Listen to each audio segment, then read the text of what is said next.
Hi hello friends, నేను మీ సాగర్ని. నేను ఉదయాన్నే ఇలా మామూలుగా టీ తాగని వెళ్ళాం బయటికి.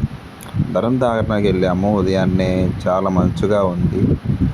ఆ మంచుకి చలి చలిగా ఉన్నందుకు కొంచెం టీ తాగుదామని బయటకు వచ్చి తాగుదాం వెళ్ళాము. వెళ్ళి కొంచెం తాగుదామని చూసాం, తాగాము. కానీ అంతగా ఏం బాగలేదు. సర్లే తప్పదని తాగుతున్నాం.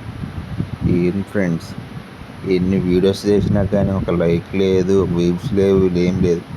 చేయాలని ఇంట్రెస్ట్ కూడా రావట్లేదు. మీరు ఒక్కసారి కానీ వీడియో చూసి మొత్తం చూసి దానికి కొంచెమైనా కానీ లైక్లు వ్యూస్ వస్తే బాగుండు అనుకుంటున్నా. చాలా కష్టపడి చేస్తున్నాం కదా వీడియోస్. మీరు ఒక్క లైక్ కొడితే చాలు కదా, ఒక్క లైక్ చాలు. నేను హ్యాపీగా మంచి మంచి వీడియోస్ చేస్తాను. ఇంకా విషయానికి వస్తే మామూలుగా టీ తాగడానికి వెళ్ళాము. అందరు ఫ్రెండ్స్ కలిసి తాగాము, ఇంటికి వచ్చేసాం, అంతే.